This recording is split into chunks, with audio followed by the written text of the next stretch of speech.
Blog Talk Radio.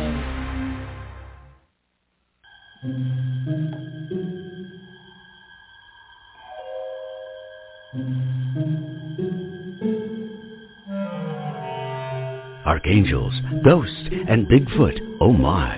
It's just another night for Supernatural Girls. Real stories, real answers to life's biggest supernatural mysteries. And now for another exciting interview with paranormal experts from this world and others. Here's your host, paranormal researcher Patricia Baker, on the one, the only Supernatural Girls.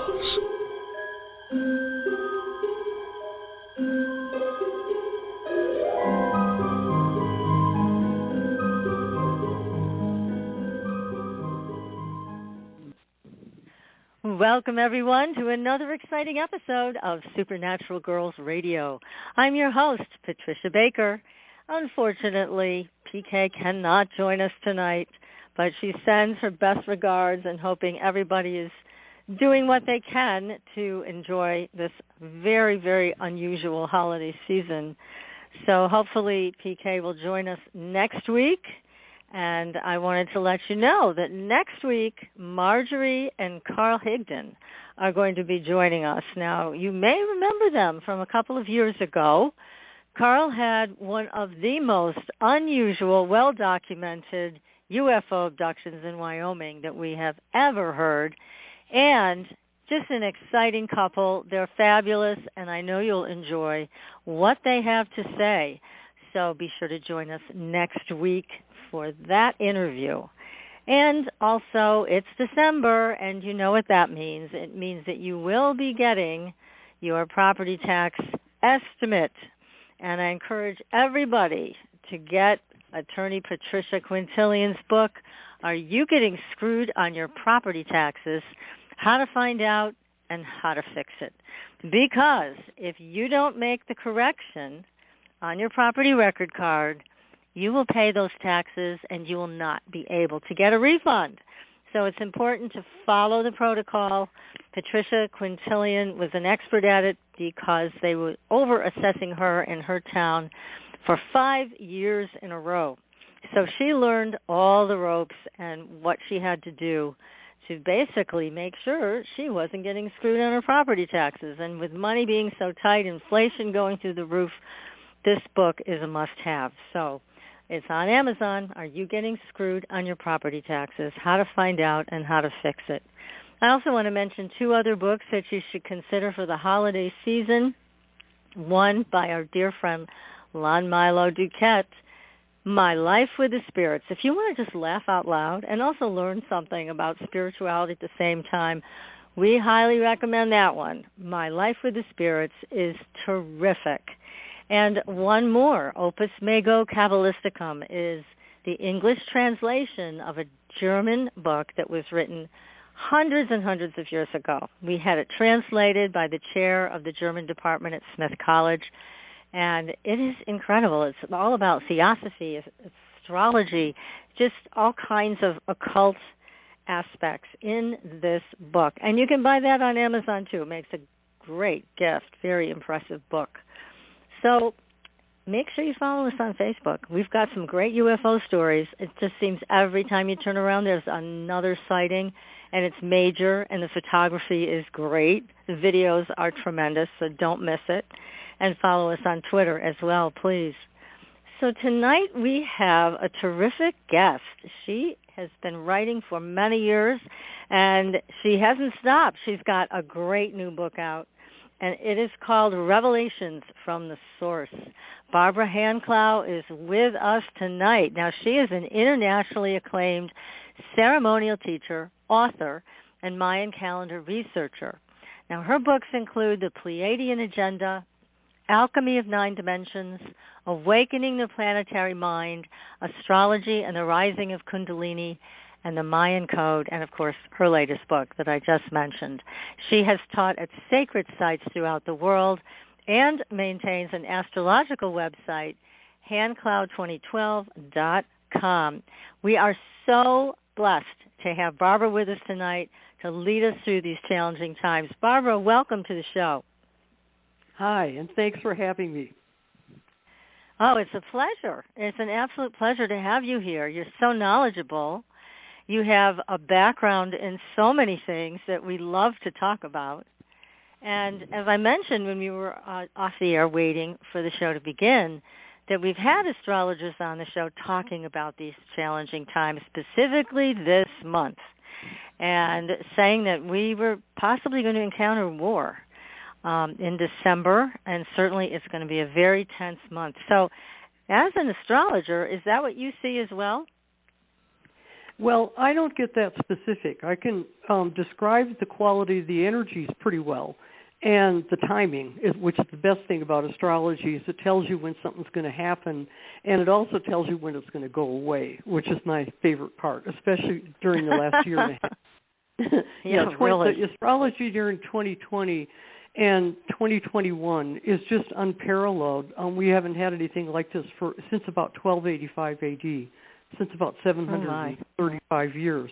And so looking ahead 10 years ago, in my case, I had by 2010, I had already written like 15 or 20 nonfiction books, some of which you mentioned. And I decided to switch to fiction because when I looked ahead up to 2020, I could see that our world was going to crack. And it did. And we can talk about some of the astrological aspects of that because it's fascinating. But in my case, I've been a teacher for many, many years all around the planet, and I decided to use fiction because if I could create a bunch of characters, and in this case, very intelligent, artistic, psychic, very deep characters, if I could tell their story, I felt like it would really help people understand what's going on because I could see that people were going to be very, very confused and overwhelmed, and which is exactly what has happened. So this book is the third book in a trilogy. This is the Revelations trilogy, and the first one is Revelations from the Ruby Crystal, which came out in 2015. And then the second one is Revelations of the Aquarian Age, which came out in 2018. And then Revelations from the Source just came out about a month ago. And so the timeline in this trilogy is basically 2011 through 2021. And at this point, having done that, it was a huge amount of work, obviously. I'm really glad I did it because, as it turned out, things are of such a monumental, they're functioning on such a monumental level that to track it and describe it through the eyes of a group of people, and this, by the way, takes place mostly in Italy. Some of it takes place in the United States, but the primary novel basically takes place in Italy. So that's what I've done with it, and the third book has some very interesting astrology in it, especially the astrology during 2020, which is when things basically cracked open. So the way astrology works is like we were able to see, and I was able to see, that in January 2020, something really, really monumental was going to happen that would just basically crack the world wide open. And that could be a global war, that could be earth changes, it could be a pandemic, for example. And so what happened is that the exact day of the main transit, which was Saturn conjunct Pluto, January 10th, 2020, on the exact day of the beginning of that transit, the first cases of COVID were reported in China. And so the way astrology really functions the best is we can tell the quality of what will happen. But if you get too specific, you can really miss a lot about what's really going on, if you see what I mean. Yes. So it's instead of predicting we're going to have Chinese boots on the ground in December, it's more the energy of it. Yeah, and to be prepared for the energy, because, of course, the energy is the energy, and it's going to affect everybody in a different way. And so the events end up being very critically important, obviously, like look what we've been struggling with.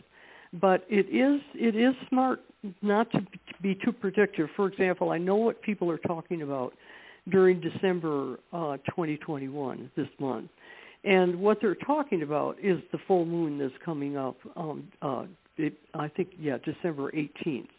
And people are looking at that full moon as possibly predicting war.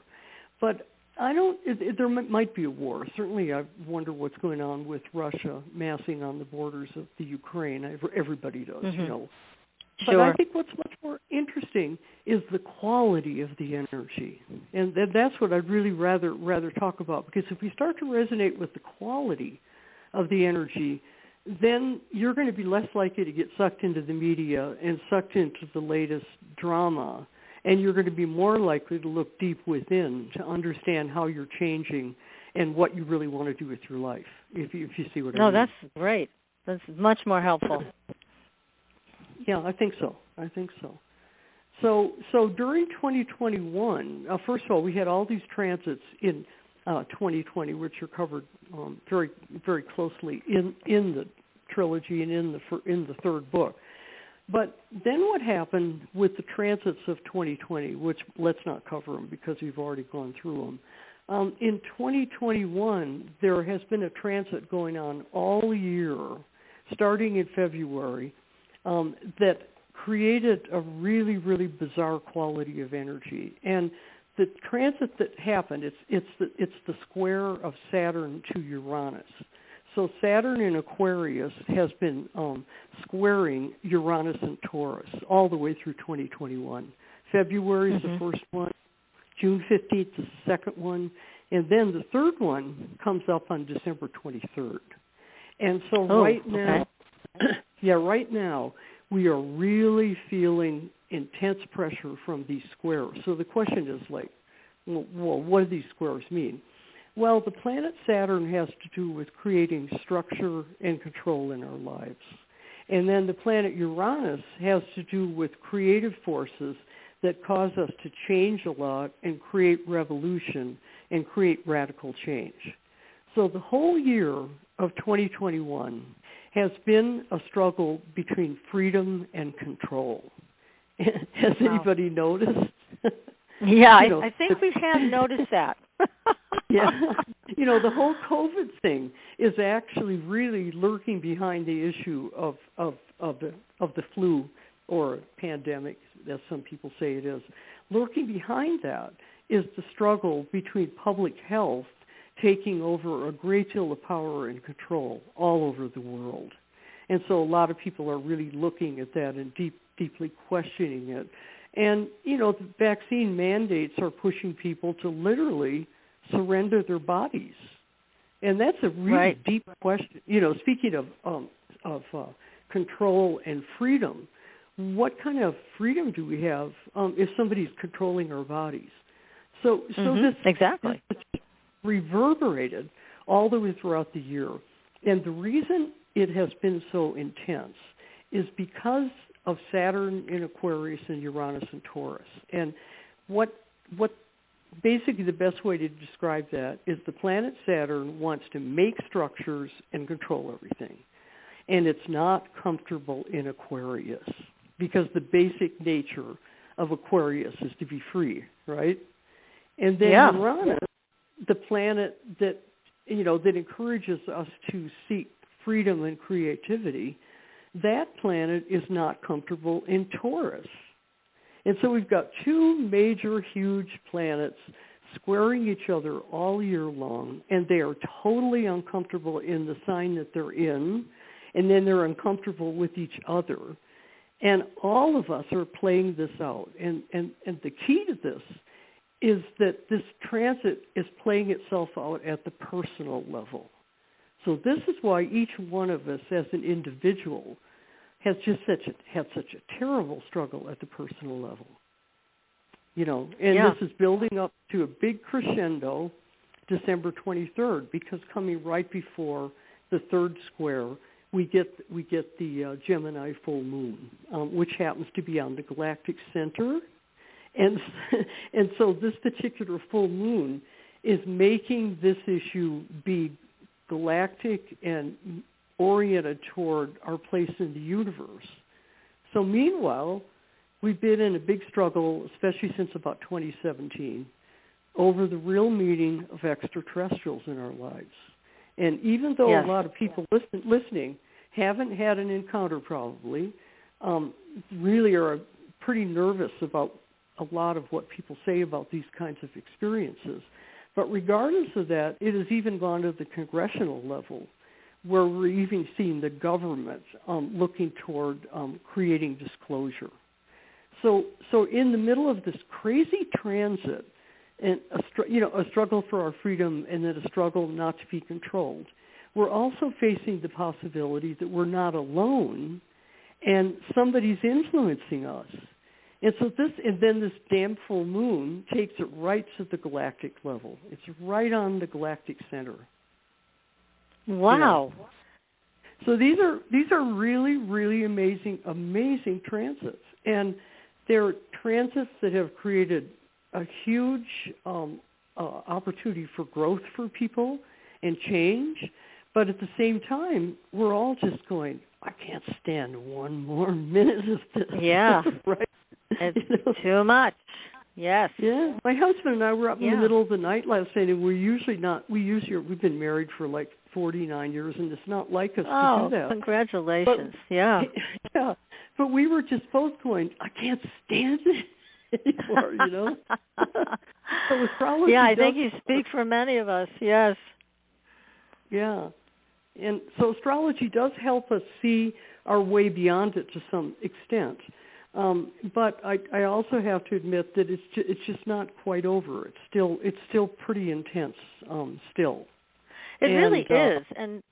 But I know when you talk about extraterrestrials, it's certainly one of our favorite topics here on Supernatural Girls, and our audience loves the topic. But there's a lot of conflicting things that people say about extraterrestrials. One is that there are races already here, obviously, that want to control us, and then there are races that don't want to control us, but we're kind of like the black and red ants in the jar with somebody else, who knows who, shaking that jar, forcing conflict between the red ants and the black ants. And that's us. We're the ants. So it's difficult, I think, to sort it out for people who have been told, yes, you're going to find out that the aliens have been here all along, and they're controlling a lot of things. I mean, do we embrace that, or do we go, hey, wait a second, we don't want to be controlled by anybody, whether they're extraterrestrials or human tyrants? We just don't like that. Yeah. Well, let me put a few things in here. There's evidence that there have been visitations from other dimensions or other realities or other places in the universe, whatever. It could be so many things. Could be parallel universes. There's just so many ways to look at this. Many possibilities, yes. Yeah, but in all the years that this has been part of our reality, even though a lot of people have just denied it, they haven't, raided the planet and murdered everybody. In fact, you can make a very good case for the possibility that humans are doing much worse things to each other than extraterrestrials have ever done to anybody. And so I just like to put it in there that, first of all, as far as I can tell, the basic influences that seem to be affecting us are in many cases fairly benign. In some cases, offer levels of teaching. But there also is that level that has to do with the military-industrial complex and questions about bases in Antarctica and bases on Mars and bases on the moon. And I just heard the other day about a base on Ganymede, which is a moon of Jupiter.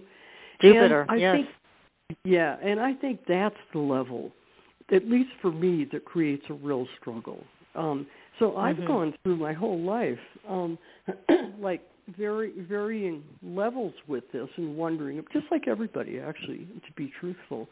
And then we started to see the government moving toward disclosure, releasing some photography and different congressmen bringing things up. And then here's the most amazing thing about what's gone on in the last year. Suddenly, we see Jeff Bezos on a spaceship going someplace. And then we see various other people on spaceships, maybe going to the moon, maybe going to Mars eventually. And there's a lot of talk about people going to the moon, and going to Mars. But what are they going to? what's on the moon? A bunch of hotels? I mean, in other words, this is bizarre admission that people are starting to go into space and visit various places. But there's no discussion about what's there. You follow this? It's very, I get it.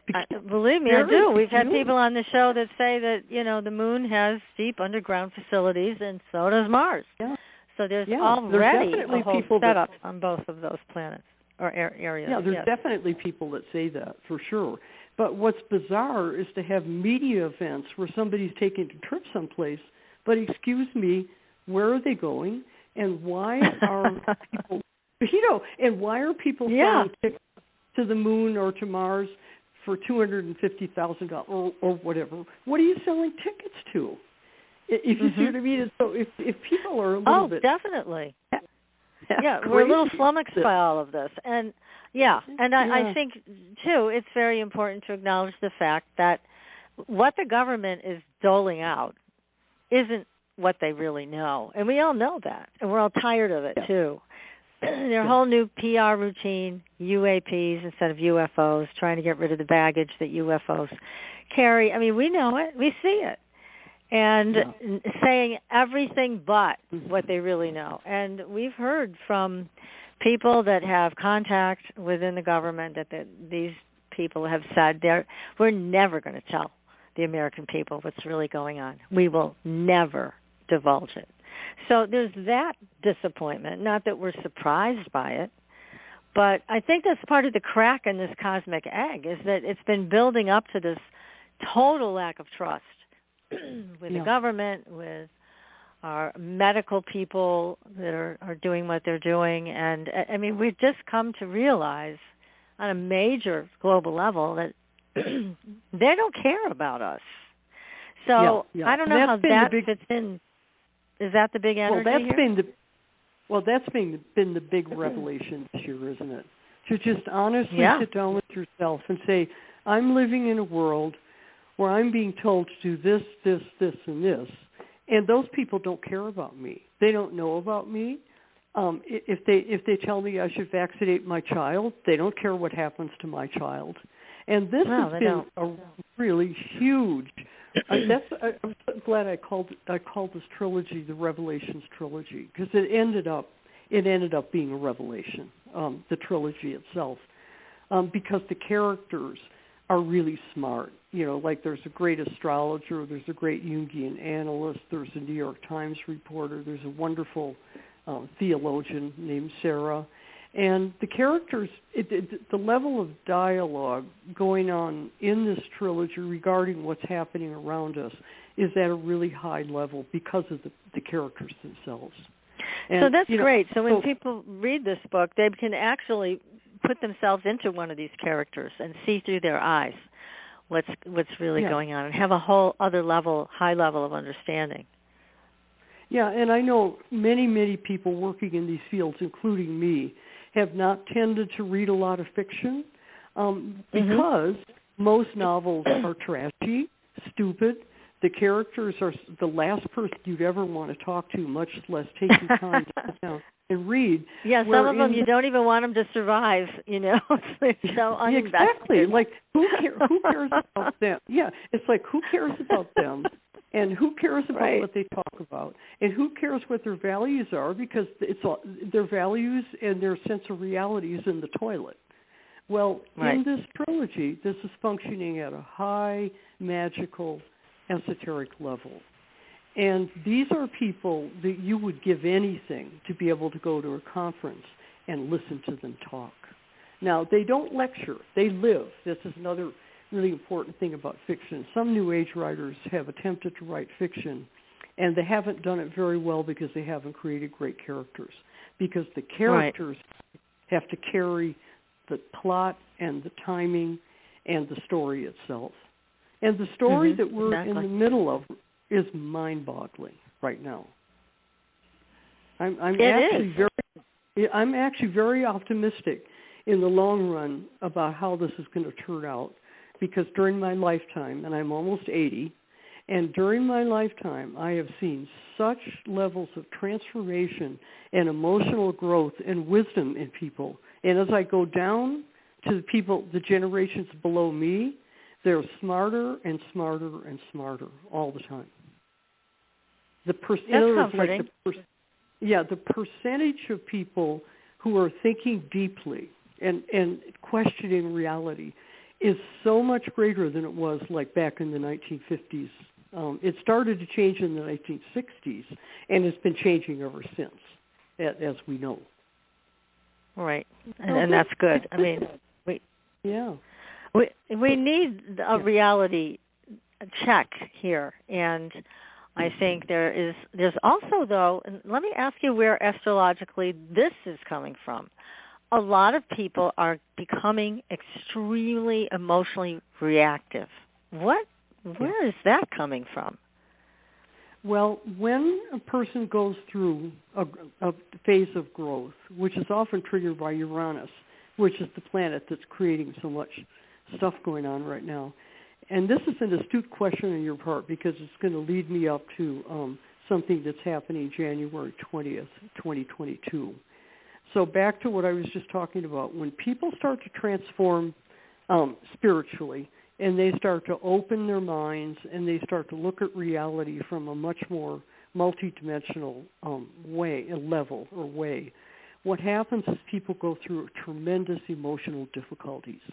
And the reason for this is that what triggers us spiritually is Kundalini energy, which is the energy that we work with when we do yoga and when we do spiritual work.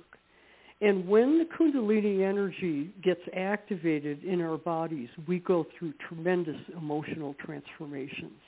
And so right now, the whole culture is going through a very, very high level of emotional transformation. And so like this year, 2021, with these three squares that I mentioned, it's kind of like people have been like stuck in a box. Remember those boxes where you could wind a thing and then a puppet would pop out? Remember those things? Yes. Yes. Yeah. Well, this whole year has been kind of like that, where you're afraid to wind it up because if you do, it'll just pop out. Maybe it'll be an and scare the crap out of you. Yeah. Yeah, in your room, or something like that. But on January 20th, 22, remember I mentioned the square between Saturn and Uranus all year. Well, right. Uranus right now is going retrograde, and that's a thing that always, just the minute astrologers bring that up, everybody goes, "Oh God, can't handle it." But retrograde motion is really a simple thing, in that if you watch the stars in the sky every night, sometimes Mercury, it looks like it's going backwards, and sometimes Mars looks like it's going backwards. It actually is from the perspective of Earth, or Venus going backwards. And so what happens is the outer planets, when they're retrograde, like Uranus, Pluto, and Neptune, they're retrograde for about 3 or 4 months, 5 months in some cases. And it has a tremendous impact on us.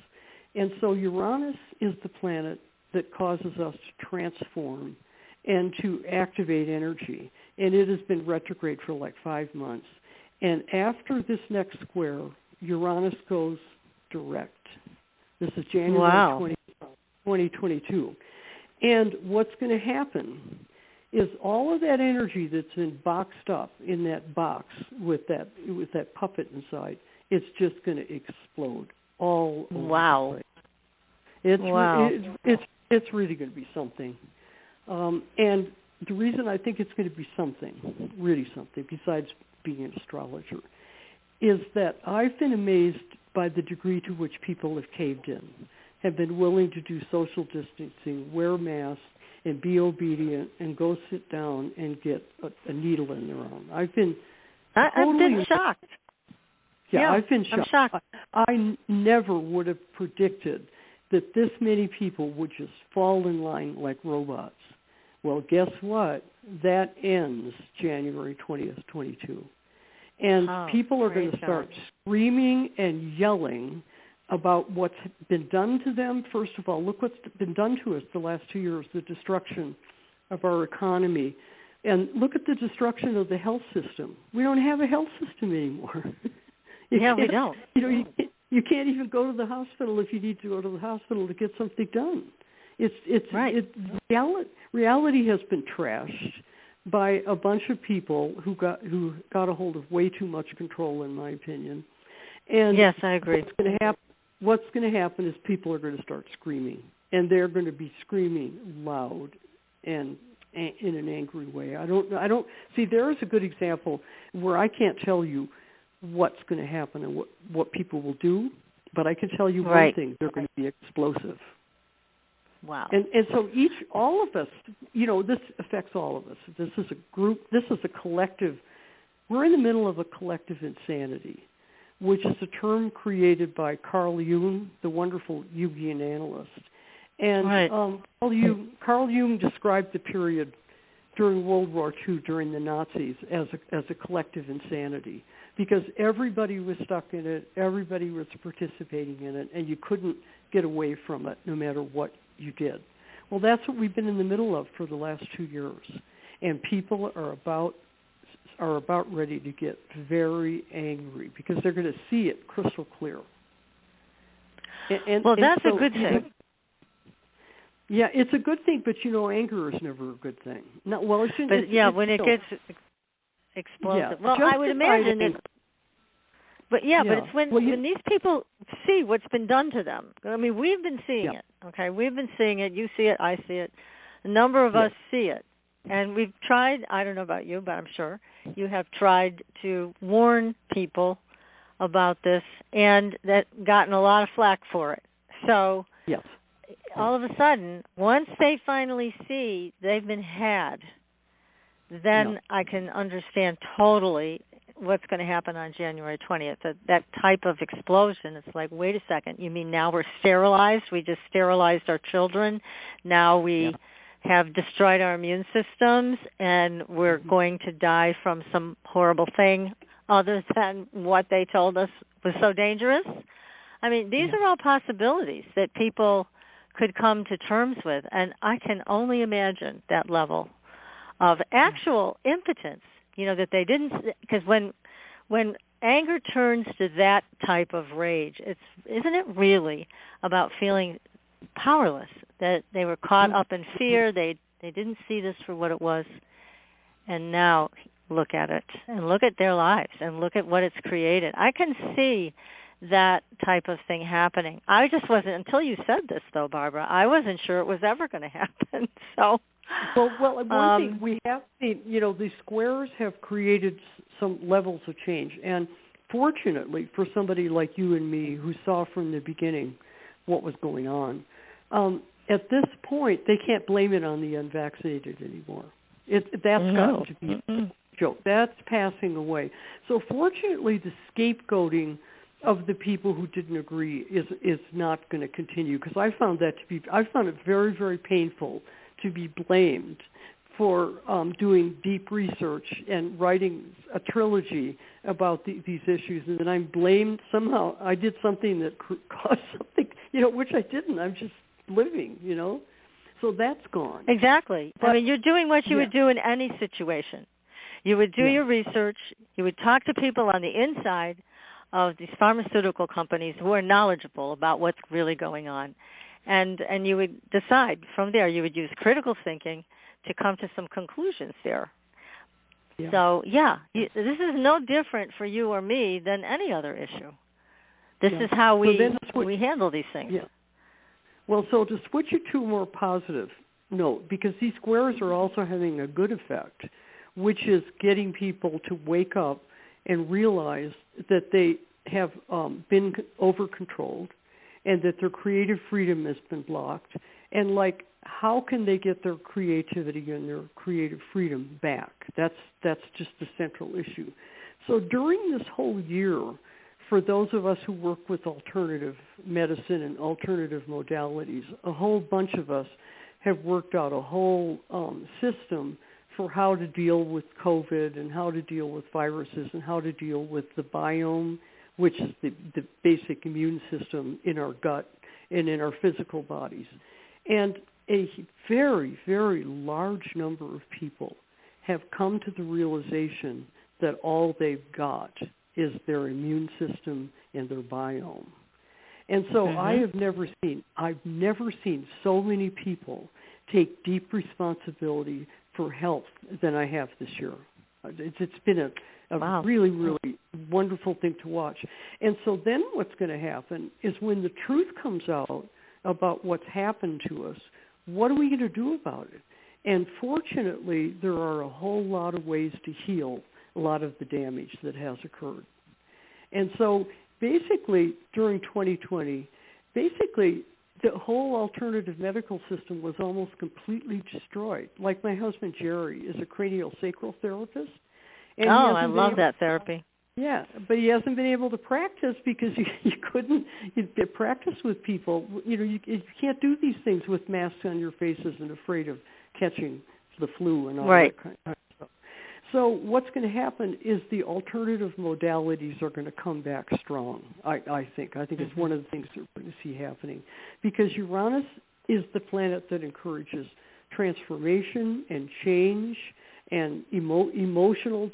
Uranus really rules a lot of emotional development. And so I think that even though that going direct on January 20th, even though that's going to create a lot of chaos and a lot of anger, you're going to have this deeper level of people solving problems. And I think that's going to happen. That's wonderful. I think we're going to see that. That's encouraging, Barbara. That very much is, because I know we've heard from folks that are astrologers that have said after January, in the springtime, is going to be the most telling time of how we're going to survive this, or if we will. So, but January 20th sounds like a big earmark of positive change, hopefully, on the other side of all of this anger and revelation. And that goes all the way through. See, that influence goes all the way through the spring and summer. And it's just going to get stronger and stronger and stronger.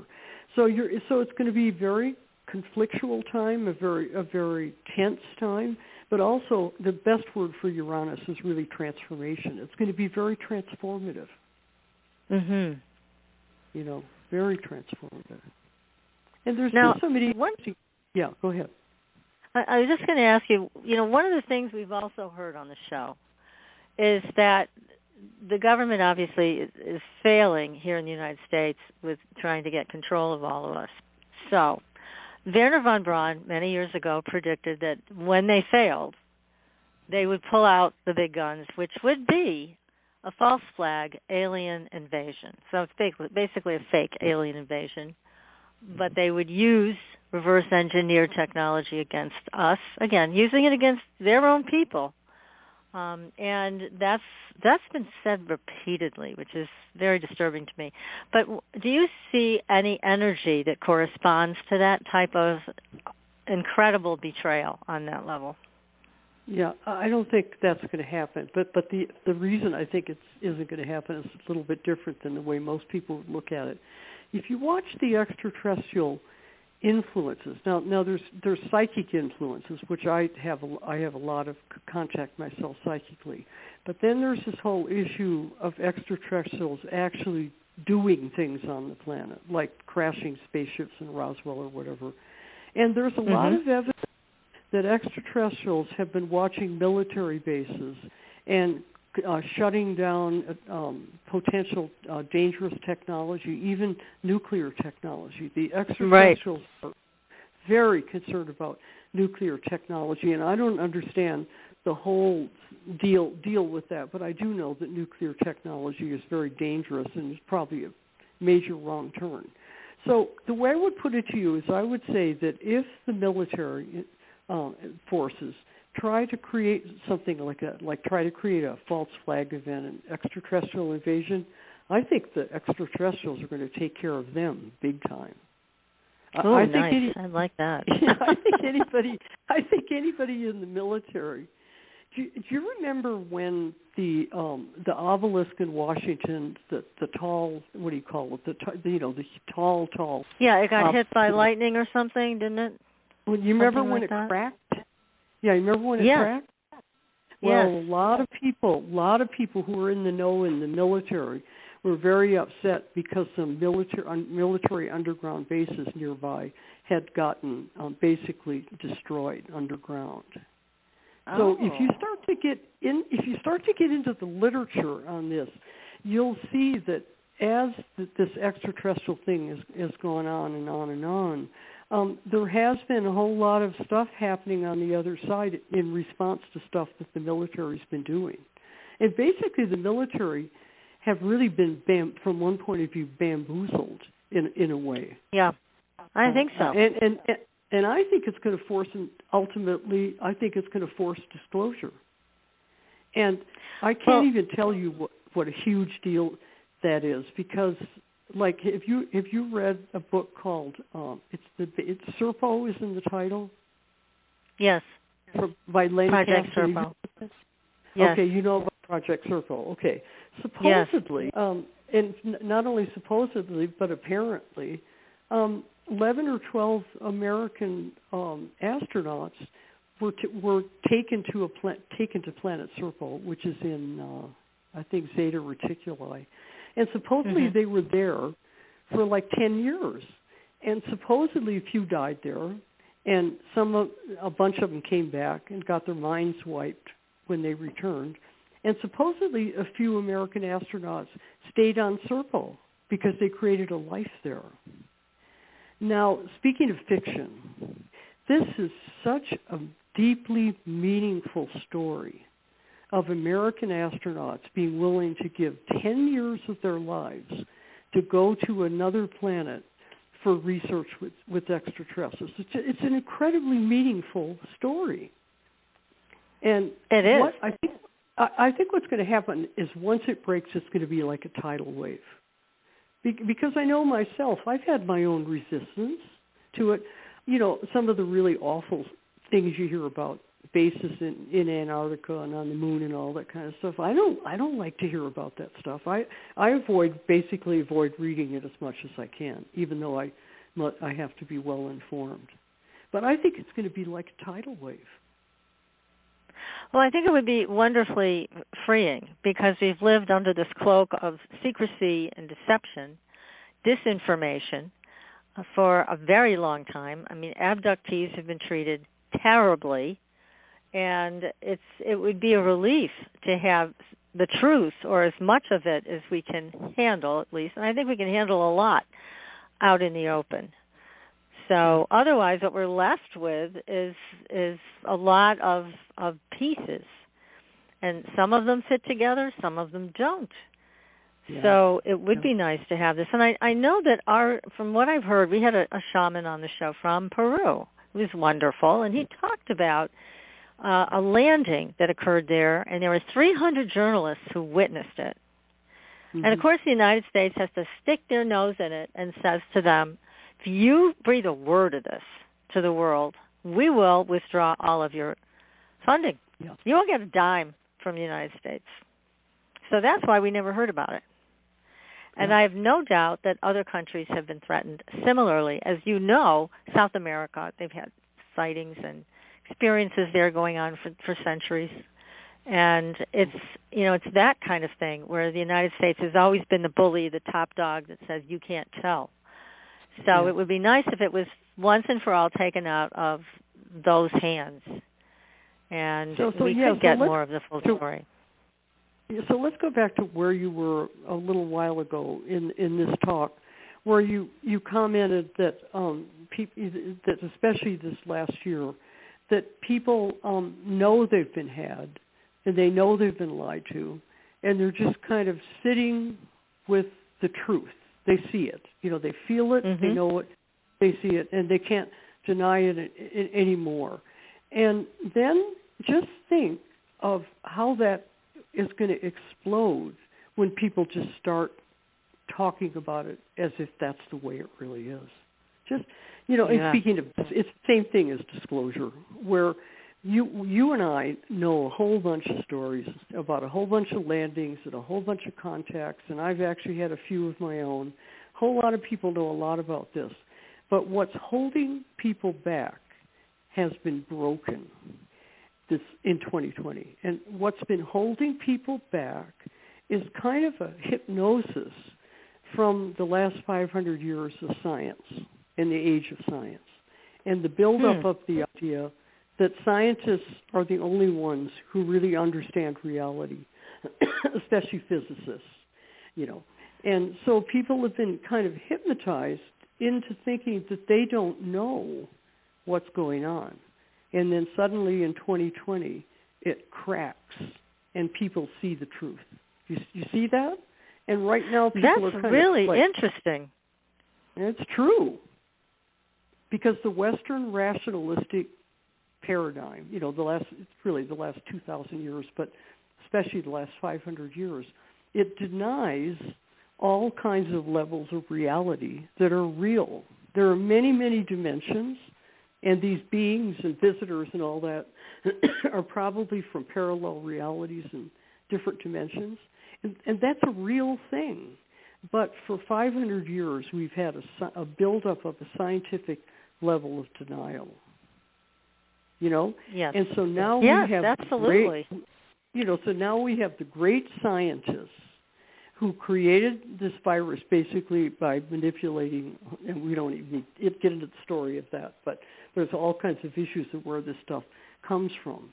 But all these great scientists had all of these great ideas about how to take care of everybody in the middle of a problem, and they just simply blew it, and basically everybody knows it.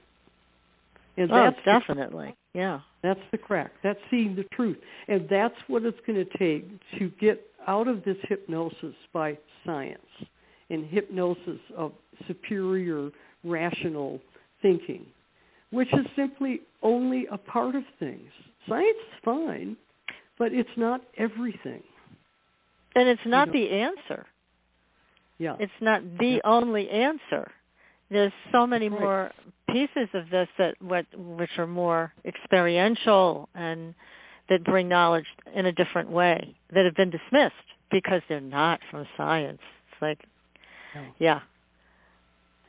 I understand what you're saying. I think what you're saying is so important, and I love how you're talking about all of this because you're giving us a pathway through this, which we haven't really had. I mean, I think we've been hit from all sides, as we were discussing before, and you were saying it really is coming from all sides, so that's not an illusion.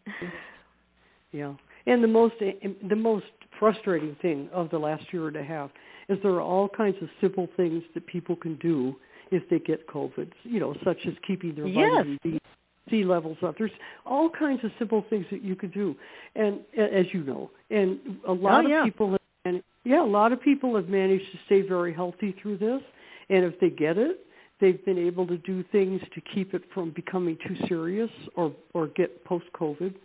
And so a lot of people have started to realize that they have to take care of themselves. The doctor in the hospital isn't going to take care of you, never did and never will. We each have to maintain our own health. And so all of these people are coming forward with all kinds of teachings and information about how to do that. And it's just exploding. It is. You're right. I mean, and if you look at other countries, which a lot of that isn't being reported here in the United States, there's very low COVID rates because they are using medications that are effective. And again, these are things that anybody can learn about if they want to, and they can stay safe and they can stay healthy. So you're right. There are so many ways, so many choices that you can make. But I think, too, I'm always amazed at how many people just turn over their health to the doctors. Fix me. Yeah. Give me a pill. Give me this. Give me that. That's going to so I don't have to really do anything except this one thing. And I think that's where the vax comes in. It's easy. That's really hitting a wall at this point. I just picked up an interesting statistic this morning when I was on the web. That in 1940, I'm not going to get this exactly right, I'll just take a stab at it, but something like 14% of Americans had chronic diseases. And at this point, 56% of Americans have at least one or more chronic diseases. Yeah. And so we've hit the wall on this. People have gotten very sick and developed diseases, and also in many cases, gotten way too fat. and people are going to have to deal with it. The doctor can't fix your fat. You have to fix your fat. And you have to fix your lifestyle choices if they're making you sick. I mean, we are, as one sociologist said, we are taking more medication than ever before, and we're sicker than ever before. So we're not getting better from taking all of this. No, the drugs make people sick. I just don't take them, but, Yeah, and I mean, I'm not against medication. I'm not against any of it, but when you look at chronically ill people and what they go through, it is a mess. I mean, emergency medicine is one thing, but chronic illness is another. And we really are not treating our chronically ill people effectively. So, yeah, there's a lot to be said for some medications that can be used for other purposes, too, which is interesting. And they're actually even more effective in other scenarios. So there's a certain amount of flexibility and variety with this that really needs to be used at times. But ultimately, the bottom line is, what are you choosing to do for yourself? Are you walking every day? Are you eating healthy foods for you? Doesn't mean everybody's got to be on a keto diet. What's the right diet for you? And Native Americans that I knew through the years always used to say, your health food is 7 generations prior to you, what your ancestors were eating. That's your health food. Yeah. So everybody has to, like you said, take some responsibility. And you're right. I do see more people doing that now. And I didn't used to so much, but now, yes, that's a good thing. Yeah, they don't even want, it's funny. It's actually fun to watch people discover that they can do it because they start feeling happier. Yes. And then they start realizing that they made themselves happy. It's actually kind of a beautiful thing to watch. But I can really see how all of these topics that we're talking about are just going to explode like a gigantic firecracker January 20th. And wow. the full moon, I think it's December 18th, is also just going to be, on December 18th, at the time of that full moon, it's going to be impossible for almost anybody to not see what's going on. Well, that is a revelation, and I want to also just give the name of your book again, which is Revelations from the Source. And this is by our guest tonight, Barbara Hand Clow, author of Revelations of the Aquarian Age also. This is a trilogy, as Barbara mentioned, and you should get these books because they're a fascinating read where you can really see through the eyes of these characters exactly what we're all going through now. So again, Revelations from the Source. How long did it take you to write that book? That's a pretty lengthy book. How long did it take you? 10 years. Yeah, 10 years of full-time writing. And also I'd like to say that just like with any trilogy, the first book is where you get the context of all the characters and their lives. And then the second book is where the whole story starts to really move along. And then the third book is like the apotheosis and where it all comes together. So first of all, each book is standalone. So like if somebody picks up Revelations from the Source and doesn't read the other two, that's okay. But for anybody who feels like they might want to make a commitment to this, it's better to read all 3 books because they're consecutive. The characters are going to be doing their thing in the third book, and it'll be fascinating. But there's a whole rich background on why they're doing what they're doing, coming from the 2 earlier books. Well, what a perfect time of year to read these books over the holidays and really get into this and allow yourself to get this knowledge so you can clearly see where you fit in to all of this and what's going on in the world around you. Yeah, this is a critical time. Now, what about the spring? What happens? I know you said some of this, not all of this energy starts to build up as of January 20th, but it continues. So what can we expect in the spring? Well, I think that people are just going to be changing very rapidly. And I think the hardest part of this was 2020, and I mean, actually all of 2021. Both years are really hard because you felt stuck. You on the one hand you want to move it, but on the other hand you feel stuck. And I think when that stuckness goes away, the hard thing is it's going to be like roller skating fast or surfing. you're going to have to move because things are just going to move all over the place. Wow. Yeah, well, I know. Would you share with us some of your own alien encounters? Do we have time? Yes, we do. We have a whole half an hour plus to hear from you on that. Okay. In other words, I'm supposed to go until 7 o'clock. Okay. I didn't realize that. I thought we were winding up at this point. But what do I want to say? Well, during the Second World War, my mother had to move to Elmont, New York, which is on Long Island, because my father was a medic in Australia. And I went there with my mother and my older brother. And my older brother was like 2.5, and I was like 8 months old. And then starting right after I was 1 year old, I started disappearing. My mother would go to the room, and I wasn't there. And she had to go to the police and get help and all that. And the most verified one was that I disappeared when I was about 16 months old, and the Bronx firemen found me sliding down the edge of the Bronx Reservoir. Fortunately, it had a nice, it was graded well, so I wasn't rolling down, but I was sliding. And that one, I know. My mother has verified that. She's not with us anymore, but. And I don't remember anything about what was happening. So I don't remember anything, but definitely something was going on when I was a baby, basically. Then I have the first conscious encounter when I was 5.5 years old, when I was taken by, I think, by extraterrestrials. I've never been afraid of them, like most people are. Right. So I don't have that paralyzing fear.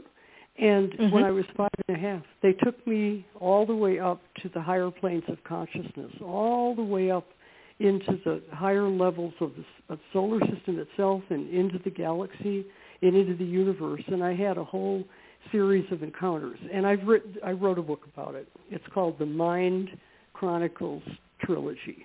This goes back to, this goes back, I'm trying to think. This goes back to the late 80s, 1986, 1989, and 1991. It's three books. It's now the publisher has now turned it into one volume, which is nice.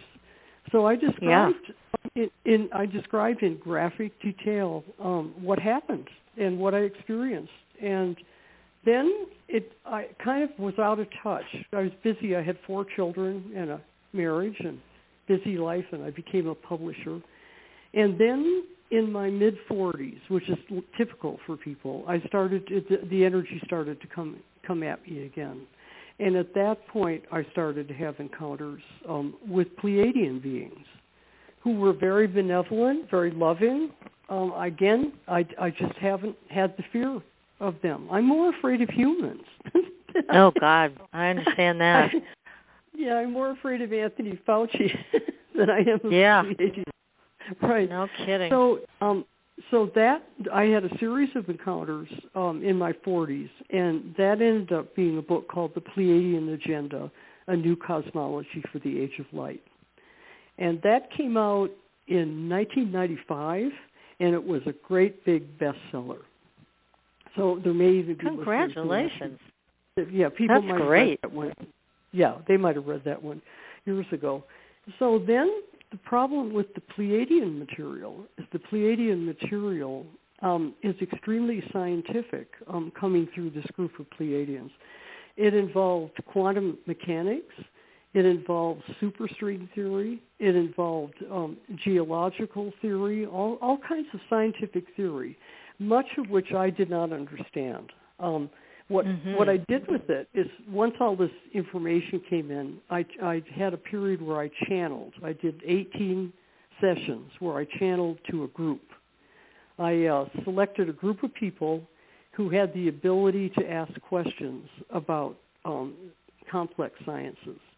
And then I took those sessions were about 3 hours long, and I had a person type them out so they could go into my computer, and I turned it into the Pleiadian agenda. So that's how I brought the Pleiadian material in. And like I say, it was a real hot bestseller because it's really hot material.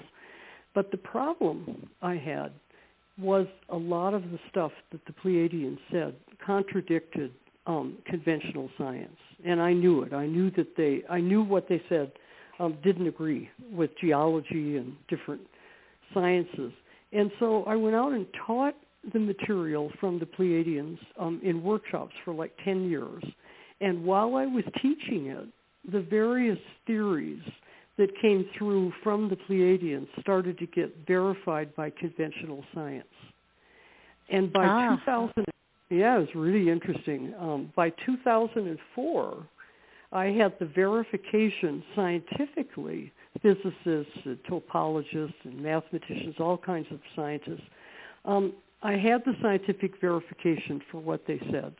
So I wrote a book called The Pleiadian Agenda. No, wait, the Pleiadian Agenda is the first book. The second book is called Alchemy of Nine Dimensions. And Alchemy of Nine Dimensions is a scientific analysis of a channel book.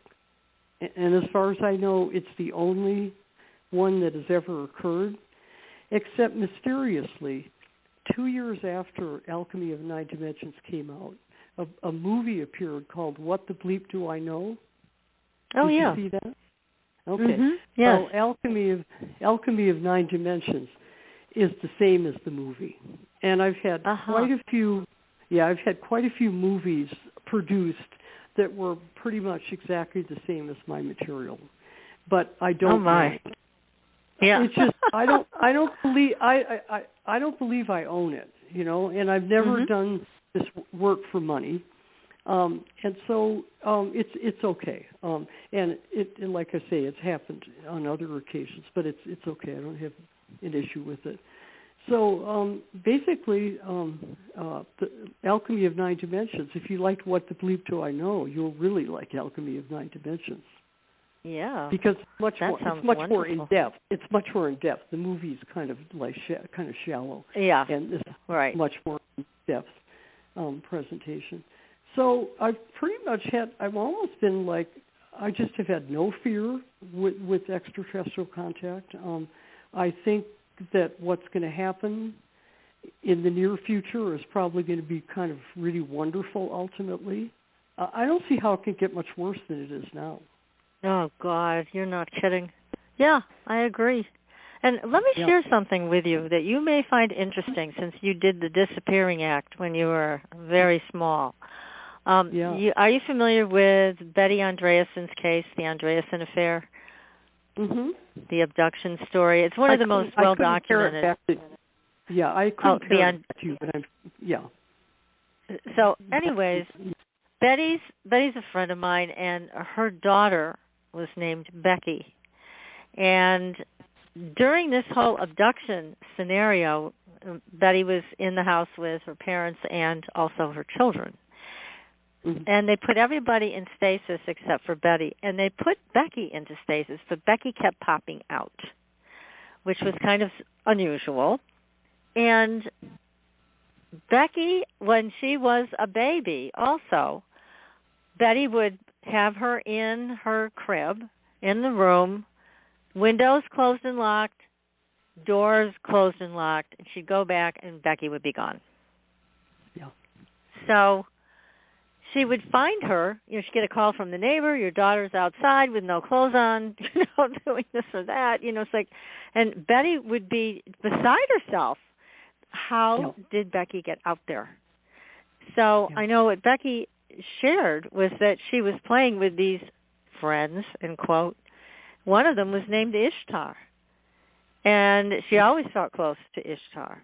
So it's a similar story as to what you and your mom experienced with you doing this Disappearing Act and turning up somewhere else without any help from at least humans. So I just wanted to share that with you. I thought there was a similarity with that. Yeah, and here's the tragedy at my end. which was obviously my mother. My mother was ill, and her husband was over in Australia, and she had my older brother with her. And so after I disappeared and was picked up by the police or whoever 4 or 5 times, she decided she couldn't keep me anymore. So the only reason I'm able to just tell the story easily is because I've written about it, because the whole story is in the Mind Chronicles trilogy. So I wrote the trilogy. I wrote the trilogy partly to process this part of it, not the extraterrestrial part. But what I couldn't understand as a little girl was why my brother stayed with my mother, but I was sent away. So that was number one. And I didn't find out until I was 30 years old that she was very ill with eczema from head to toe and just simply couldn't cope. But she never told me that. Okay, so number one, I had the tragedy of separation from my mother, and I loved my mother, and I was very fond of her, and she was a wonderful woman. I just adored her. But it was a great trauma for me. And then, unfortunately, the place where I was sent, I was abused by a man in the house. Yeah, right. Oh, how horrible. Oh, my God. Yeah, at this point, you know what? When you've written about something, when you've done a lot of sessions, and when you've done a lot of healing, it's amazing how you can go beyond the things that have happened to you in your life. And that anybody can do that. And I'm a walking example. I'm a very happily married, healthy mom with 4 kids, and you can do that. And, you can get over it. But of course, it takes a lot of therapy, which is the reason I've written so much about different forms of therapy also. Well, God bless you for taking care of yourself so well to come through that and being an inspiration to all of us. Because, my goodness, whether we're looking at how things are in families today or in the past, they're quite dysfunctional. And it is a task and a half to be able to come through it and make yourself whole again. So good for you. Well, and I also think what's been happening for the children during the last 2 years is just such an utter tragedy. I have a granddaughter who's 9 years old, and like all the other children her age, she's had a very scattered educational experience, and all the things. She's had tutors and everything very well, but what's happening to the children is just a tragedy. It's awful. Throw the vaccines on top of it. So I think, I really do think I'm making a good case for the idea that when people start to see this for what it really is, there's going to be a very big reaction. Yeah, I'm wondering how that's going to come about, and I really am glad to hear that it will come about, because it needs to. People need to see the truth, not be living in some fantasy about all of this, that the government really cares about our health. No, they don't. So this is something entirely different. So it is important to look at all of this with a very clear head, not what they want to see, but what is really there. And the same is true, as you mentioned, for all of this. Go ahead. Yeah, and you hear these terms like tribulations and the end of the end times and all that kind of stuff. Well, that's what we're in the middle of right now, but it's not an end. One of the deepest levels of material in the Revelations trilogy is the issue of the precession of the equinoxes. And as you know, we're going into the age of Aquarius at this point. Yes. And then 2,000 years ago, we left the age of Aries and we went into Pisces. And then before that, the age of Taurus into Aries. And so the book has the background on the precession of the equinoxes. And it's very, very important material, because until 2,000 years ago, cultures organized their processes of change and cultural growth by using precession. There were the spiritual teachers of the old days were precessional teachers, and what they did was they helped people understand what they need to let go of in the old age and how they can adjust to the new age coming in. And so that is basically, as far as I can tell in my own research, as far as I can tell, cultures understood reality that way for at least 10,000 years and probably a lot longer. But then Christianity destroyed the precessional teachings. When Christianity came in, it fixed with the age of Pisces. It basically destroyed all of the precessional teachings that people had basically thrived by. And so one of the purposes of this trilogy is to bring the precessional teaching back. So what happens? Okay.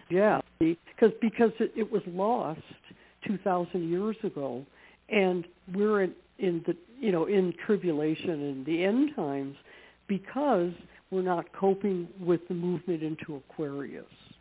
So we haven't had teachings about how to let go of the age of Pisces. So what's the age of Pisces? The age of organized religions. And so we have to, so we're being forced by precession to let go of the age of organized religion. And then as we go into the age of Aquarius, we're going into an age that's going to be much more technological and much more scientific.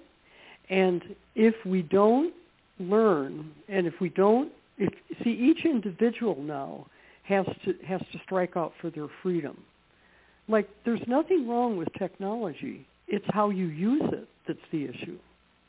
Yeah. And so people need a tremendous amount of help right now to understand how to let go of the old belief systems, because the Aquarian forces are just rolling in now. It's like a tidal wave. And that's why I emphasized that January 20th, 22 issue. And so if people can't strike out and take advantage of how to use these forces positively, we're really going to have a lot of difficulty. And so I wrote this trilogy partly just to bring back those precessional teachings, because that's what sustained us for at least 10,000 years. And now that Christianity is basically crumbling. It's not going to go away. And religions are always going to be part of community reality for people, but we're not going to have, another 2,000 years of these great big organized religions. It's just going to change. Yeah. And so this is really a teaching about how to let go and how to move with the new energy and not resist it. That's really what's really behind this. Well, that makes a lot of sense. And this whole discussion tonight, I think, has been incredibly helpful, putting things in this type of context so people understand more about the energies underneath all of it and what's going on, what's being asked of us. Because for quite a while there in 2020, it was very confusing, in terms of the energies of what was being asked of us in a situation like that. So now we know a little bit more about what we need to do, which is so helpful. It really is. This whole discussion has been incredibly helpful, Barbara. Thank you so much. Yeah, well, it's my pleasure. Well, now let me ask you. Okay. Go ahead. It looks like we're going to go to 7 no matter what. Okay. Well, I have so many questions for you because you're fascinating, and you also have wonderful wisdom. Yeah. But what I wanted to ask you about is one of your books about Kundalini. And how does Kundalini fit into all of this? Is our Kundalini energy as a civilization starting to rise? Because I know you mentioned that this is one of the reasons people are getting so aggressive and nasty with each other. Is this energy collectively rising, or what's happening with this? Okay, I wrote a whole book about that. It's called Astrology and the Awakening of Kundalini. And it came out initially in 1991, and it was titled Liquid Light of Sex. And that also was a very popular book. And I worked at the publishing house where all of my books aren't at the same publishing house, but I worked at the publishing house where that was located. And I'll never forget the day when my husband picked up the phone, and because he was president of the company, and he looked at me and he said, I think you better take this call. So I took the call, and there was some guy on the line saying, I want to order some of that liquid sex. And it was so funny. We laughed with the guy. We said, no, wait a minute. You're not ordering the right book. This is a book about astrology, and liquid light has to do with energy. And he said, well, I don't care. It sounds good to me anyway. So he did actually order it. But Liquid Light of Sex. Okay, so Liquid Light of Sex is a book that I wrote. It came, as I said, it came out in 1991. And I wrote it because of what was happening in my astrological practice and because of what was happening with gurus coming into Western culture and doing very advanced levels of meditation with young people and creating Kundalini rising, Kundalini crisis is what we actually call it. And books have been written about Kundalini crisis because it's very intense and very difficult for people. And so in my astrological practice, I started noticing, and at that time, see, this is all being triggered by the planet Uranus, which is elliptical. So some people get a midlife crisis, a Kundalini rising, when they're 38, and some people get it when they're old as like 46. Like right now, people are getting Kundalini rising at right around age 44 or something like that. Wow. Okay. So what I noticed in my practice was that I had a whole bunch of clients who were at that time in their early 40s who were showing signs of Kundalini rising. And serious signs, some heart attacks, heart issues. Oh yeah. This is not something to play with, which is the reason that I wrote the book. And this particular book is a book that a lot of therapists use because it really helps them with the timing of therapy. But at any rate, what I noticed, I started noticing that people were getting a Kundalini rising triggered when they had their Uranus opposition. In other words, when Uranus got all the way around to the opposition point from its natal placement, people were having Kundalini rising. So then I started watching for it, and I collected cases during the 80s, collected a pile of charts and a pile of cases, because I definitely came to the conclusion that Kundalini is triggered by Uranus opposition. And Uranus opposition is, in the culture, popular culture, is known as midlife crisis, where people have affairs and get into all kinds of emotional dramas. And what's causing the tendency to act out a lot during midlife crisis is actually Kundalini energy.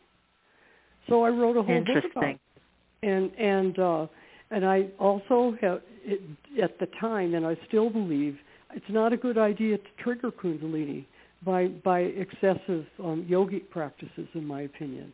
In other words, our bodies, we're like trees, and our bodies are geared to start to activate when we get to this Uranus opposition point. And then until then,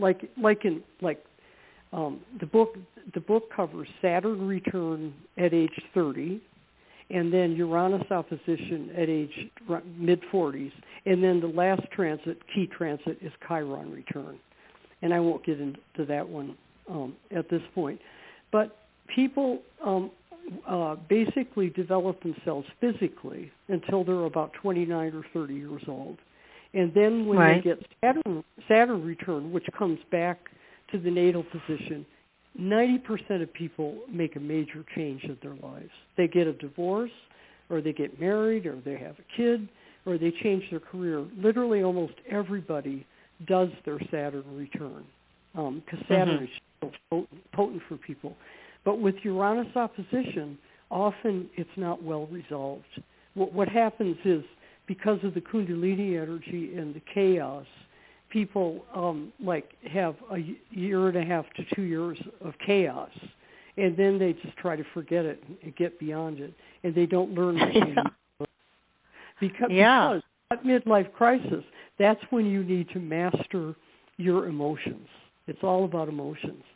And so you could say that on January 20th, we're on the verge of a great big midlife crisis. It does sound that way. Because I'm telling you, when Uranus goes direct here, at this point, after these three squares, during 2021, this is going to be explosive. So it is a cultural thing. It is a collective thing, and it is Kundalini energy. And yeah, I'm just wondering about that. Yeah, it's going to trigger people spiritually. It's going to trigger them emotionally, and there's going to be no avoiding dealing with this. We're really on the edge of it now. Gosh, I welcome it's such a. I welcome it.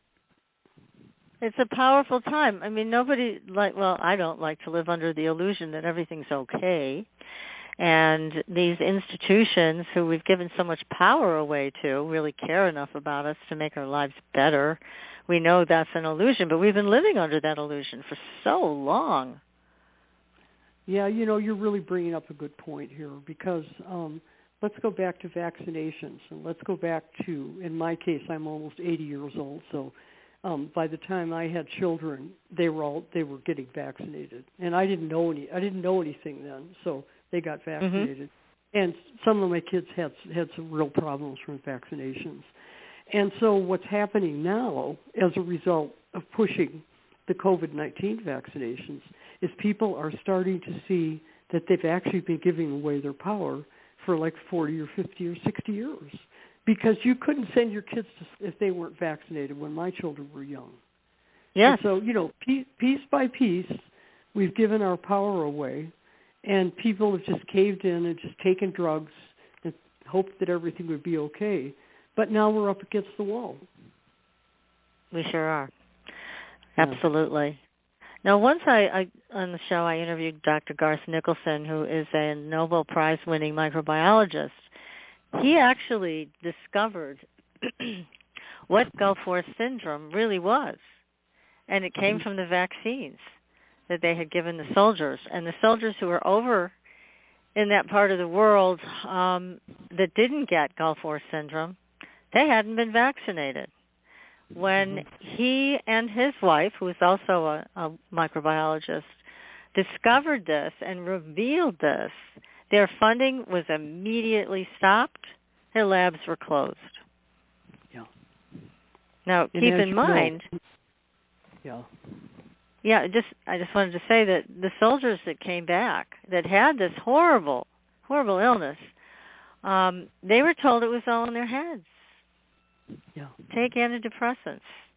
That's the kind of medical treatment they got until Garth and his wife got involved. And they also found something else out. Gulf War syndrome was contagious. Now, very few people even know about that. So, but here is our two brilliant minds, scientists, who were able to uncover the truth about this way back. And that it makes a big difference. Pause. I mean, you and I both know we could sit down and talk about a whole bunch of doctors who have had, and researchers who have had their funding stripped away and their careers destroyed in the last year and a half. But definitely. Yeah. We don't even need to talk about it because it's just what's been going on. But what's happening is the number of people who are going against what's happening is just increasing all the time. They can't stop it. Ultimately, you can't stop the truth. You can suppress it for a while, but ultimately you can't stop it. And you can see so you can see that literally the whole human race is in the middle of restructuring. Now, this is exactly what happens every time we process out of one great age and into the next one. See, in what happens in Source is we see what happened 2,000 years ago when we went out of the age of Aries and into the age of Pisces, and now, of course, Pisces and Aquarius. So what's going on right now was and is totally predictable. And there is going to be a complete restructuring of reality.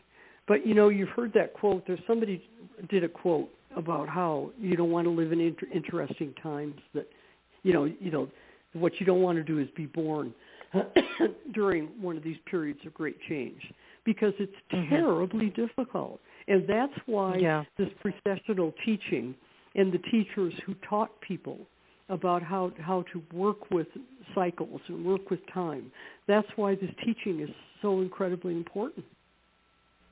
It is. It is. Now, your contact with the Pleiadians, are they going to be helping people along? Are they going to be involved in the precessional teaching in this? They're totally. Oh, yeah, they're totally. There's a whole lot of people who have worked with Pleiadian energy. I was amazed by how the Pleiadian agenda took off, just because there's so many people who were working with the Pleiadians. And the Pleiadians' deepest task, they have many things they do, but their deepest devotion is to children. And so I really feel like the Pleiadians are protecting the children. There's many children now of very, very high consciousness on the planet. And there's a point at which we've just got to trust. We've got to do our part, each one of us, and then we've got to trust, because at a time like this, it just goes so fast, and it's so revolutionary and so tumultuous that people just can't cope with it, you know. Yeah, it's a lot for some, especially for some people. And I think, you and I have an understanding and a vision of what has happened so far and what's coming. But it's just been so helpful to hear how you put this into this context, Barbara. It's been so helpful for myself, and I know for our audience tonight. This has just been a great exchange of information. And I can't thank you enough for coming on the show. And please, again, tell them the names of the trilogy, of this particular trilogy that belongs to Revelations, so they can look for all of these books. Revelations of the Ruby Crystal, which I'm wearing on my finger. It's a stone somebody gave me. And then how nice. Revelations of the Aquarian Age, which came out in 2018. And then Revelations from the Source. And quite a few people that I've been talking to, Source is a very advanced book. And quite a few people I've been talking to who know my work and are used to this level of complexity are saying that they got their copy of Source and they started going through it and it went, I'm going to put this right down and get Ruby Crystal and start. Because the level of complexity builds on itself. And so somebody who's a real master of precession and energy and history and all that could easily enjoy Revelations from the Source and not read the earlier two books. They might prefer that because they don't want to bother with the less complex level. But depending upon what level somebody's at, I think you can make a case for giving yourself enough time to do all three of these, because that's what's going to really bring Revelations from the Source through. And yes. I also I'm known for being around 2 years ahead of myself all the time. That drives publishers crazy, because I'm just like that. And so Revelations from the Source may not be comprehensible at the sort of larger, kind of group level for another year or two. It's possible. It happens with me all the time. So funny. I wouldn't be a bit surprised. So if that happens and somebody goes, God, I really want to understand this, go back to the beginning and really, because if you go back to the beginning, the first novel is a beautiful love story between a group of characters, a couple of love stories, who then those characters end up being together all the way through the whole trilogy. Well, when you meet a beautiful couple and they're really happy together, you want to know their story. You want to know how they found each other. You really do. Exactly. And that's where novels are fun, because novels are love stories. Well, this has been, again, Barbara, a wonderful evening, well spent with you, and I'm just so happy that you were able to join me tonight on the show. Wishing you the best, and I can't wait to see what you do next, so please keep in touch with me so we can have you back on the show. Well, thank you for your support. My voice is giving out, but now I've got to cook dinner. Oh my gosh! Oh no! Well, let you go and be on this long. That's okay. Okay. Well, thank you again. Well, thanks for being so flexible, and thanks again for sharing all your insight and wisdom with us this evening. So valuable.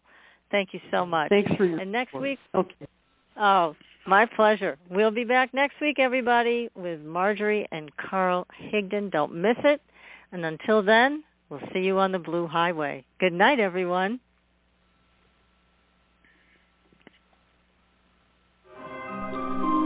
Thanks for listening. Tune in next week for another radio adventure with Supernatural.